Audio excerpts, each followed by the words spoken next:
എൻ്റെ husband Anoop 46 years ഓൾഡാണ്. അവർ ഇപ്പം software ഫീൽഡിലാണ് work ചെയ്യുന്നത്.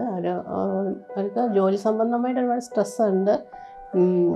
പിന്നെ അവർക്ക് ആദ്യം തന്നെ ഈ ഒരു സിംറ്റം കാണിച്ചപ്പോൾ തന്നെ സ്ട്രോക്ക് ആയിരിക്കാമെന്ന് തോന്നാൻ കാരണം എൻ്റെ ഫ്രണ്ടിൻ്റെ അച്ഛനും ഇങ്ങനൊരു സ്ട്രോക്ക് വന്നിട്ടുണ്ട്. അപ്പം ആ ഒരു സിംറ്റം കണ്ടപ്പോഴാണ് അതായിരിക്കുമെന്ന്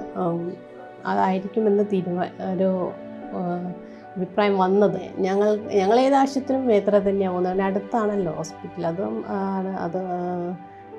അപ്പം അങ്ങോട്ട് വേറൊരു ഓപ്ഷൻ ഞങ്ങൾ എടുത്തിട്ടില്ല. ഞങ്ങളത് മേത്ര തന്നെയാണ് സജസ്റ്റ് ചെയ്തത്. അപ്പം അവിടെ തന്നെ എത്രയും പെട്ടെന്ന് ഞങ്ങളൊക്കെ അവിടെ എത്താൻ സാധിച്ചു. അവർ നല്ല രീതിയിൽ ട്രീറ്റ്മെൻറ്റ് തന്നു. ഇപ്പം ആൾ റിക്കവറായി വരുന്നുണ്ട്. ഏകദേശം ഇനിയൊരു ബൊട്ടോക്സ് ഇഞ്ചക്ഷൻ കൂടി ചെയ്ത് കഴിഞ്ഞാൽ ഒരു സ്വളോയിങ് ശരിയാവുമെന്നാണ് സന്തോഷ് സാർ പറയുന്നത്. ഇനി ഇപ്പം അടുത്ത് തന്നെ അതുണ്ടാവും. എന്തായാലും ഞങ്ങൾ സാറ്റിസ്ഫൈഡ് ആണ്.